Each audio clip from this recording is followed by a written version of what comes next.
Bismillahirrahmanirrahim. Assalamualaikum warahmatullahi wabarakatuh. Oke, selamat pagi, selamat siang, selamat sore, selamat malam untuk sahabat semuanya. Nah, ketemu lagi dengan saya, Dodi Sabta Berkarya. Alhamdulillah hari ini kita masih diberikan kesempatan untuk bertemu kembali. Nah, kali ini saya akan berbagi tips yang berbeda dari video yang sebelumnya. Yang mana kali ini teman-teman akan mendapatkan informasi seputar SKB atau seleksi kompetensi bidang bagi para pejuang ASN atau pejuang CPNS. Nah, alhamdulillah saya di tahun 2019 yang lalu ya ini sudah menerima SK CPNS di Kementerian Agama Republik Indonesia di kantor wilayah Provinsi Sumatera Barat. Nah, alhamdulillah hari ini saya sudah menjadi ASN dan ingin berbagi tips kepada teman-teman sekalian yang sekarang sedang berjuang mati-matian, berjuang tenaga, pikiran, ya dan harta semuanya lah ya. Yang niatnya saya yakin untuk mengabdi ya untuk agama dan bangsa ini. Nah, apa aja ya kira-kira untuk bisa ikut tes SKB ya. Jadi saya akan berbagi 10 ya 10 macam tes SKB yang sudah saya ikuti di Kementerian Agama dan nanti sedikit juga dari teman-teman dari luar Kementerian Agama. Oke ya. Baik, yang pertama kita akan melihat ada tes psikologi ya.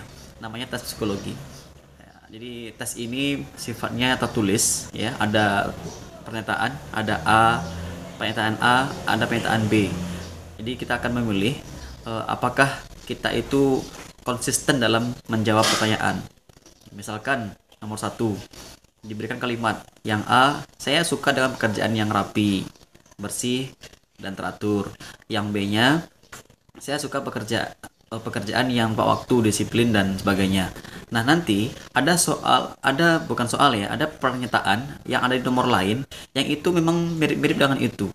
Jadi kalau kita di awal tadi sudah memilih yang A, sudah memilih yang rapi, bersih, teratur, nanti di nomor berikutnya kita juga harus memilih pernyataan yang tidak jauh beda atau yang mirip-mirip dengan itu. Misalkan di nomor yang sekian itu kita akan menemukan saya suka pekerjaan yang mungkin teratur ya dan sebagainya. Artinya sama.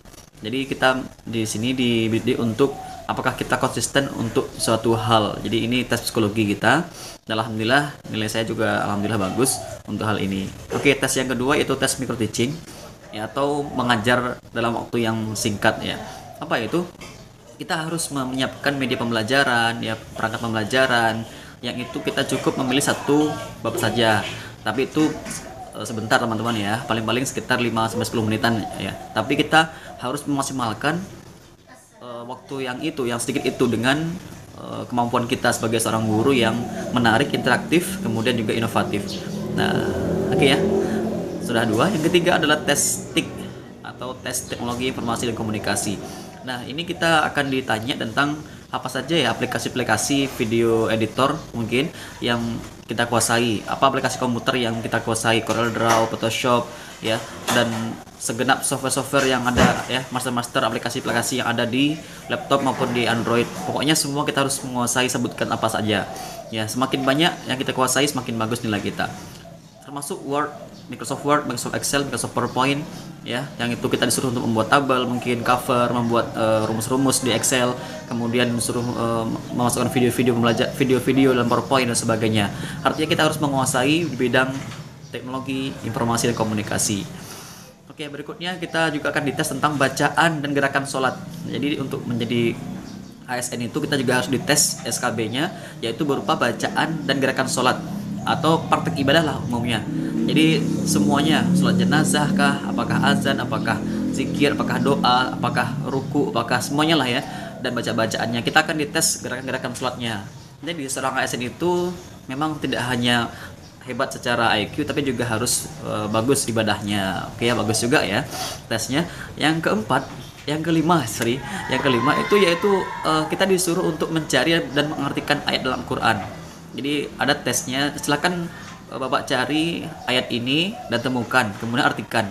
Ya, mungkin tidak semua kita bisa mengartikan ya, paling tidak kita bisa menemukannya di juz berapa. Misalkan silakan Bapak cari surah Al-Kahfi contohnya. Temukan dengan waktu yang cepat kita sudah bisa menemukan. Artinya apa? sebagai seorang ASN kita juga harus terbiasa untuk membaca Al-Quran yang muslim ya. Jadi kita dituntut untuk apakah si calon ASN ini dia sering membaca Al-Quran. Kalau dia sering, pasti dia tidak akan lama menemukannya ya. Apapun suratnya, apapun ayatnya, kita akan dengan mudah menemukannya dengan cepat. Oke ya. Kemudian kita yang keenam itu kita akan dites interview atau wawancara. Nah, teman-teman SKB sekalian yang saya muliakan ya.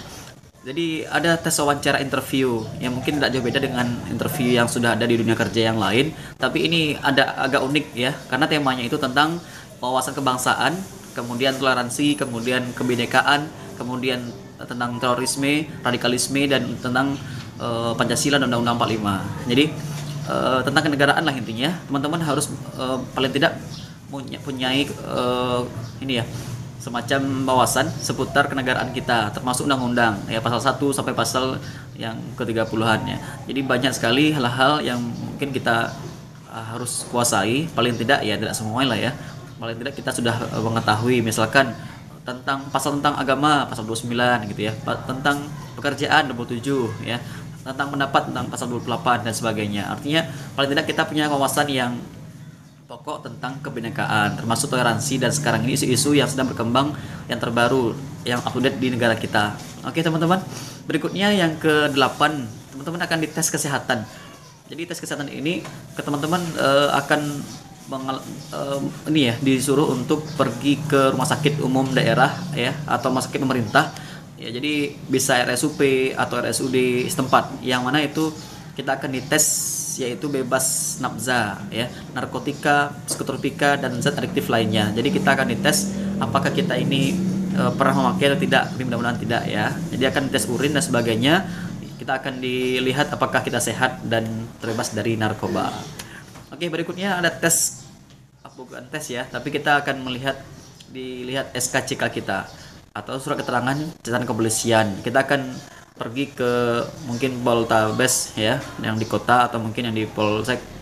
Kita akan melihat apakah kita berkelakuan baik, begitulah ya, tidak bermasalah, tidak pernah di penjara dan sebagainya. Artinya kita termasuk orang-orang yang berakhlak baik ya. Amin. Kemudian yang ke-10, nah ini tes yang dari teman-teman di luar Kementerian Agama itu, mereka tes CAT juga atau Computer Assisted Test. Nah, jadi mereka itu ya sama dengan SKD. Jadi mereka menjalani ini ya, tes komputer yang sama dengan SKD awal. Jadi teman-teman cukup mempersiapkan diri dengan tes yang ada di CAT ya, Computer Assisted Test. Jadi akan dinilai seluruh nilai SKD dan SKB akan dijumlahkan, dan itulah yang akan menjadi nilai keseluruhan untuk hasil akhir. Apakah teman-teman bisa menjadi yang terbaik di antara puluh ribuan ya para pejuang ASN. Nah, kemudian apakah teman-teman melihat di SKD yang lama atau SKB ini, apakah ada sistem minus atau sistem pengurangan? Kalau tidak ada sistem minus, teman-teman harus menjawab semuanya tanpa ada yang kosong. Pastikan semua jawaban teman-teman itu sudah penuh ya, tidak ada yang kosong. Nah, ini merupakan salah satu trik ya, ketika teman-teman berada di garis akhir, waktu akhir ya. Biasanya para CPNS itu, para peserta ujian itu, mereka sudah kelang kabut ketika 10 menit terakhir, dan ruangan biasanya heboh ketika itu. Tapi teman-teman yang sudah mempersiapkan diri dengan matang, dengan tenang, fokus, dan juga tetap serius ya, maka teman-teman bisa mengatur waktunya dengan baik dan tidak ada yang kosong, dan insya Allah jawabannya juga betul. Oke ya.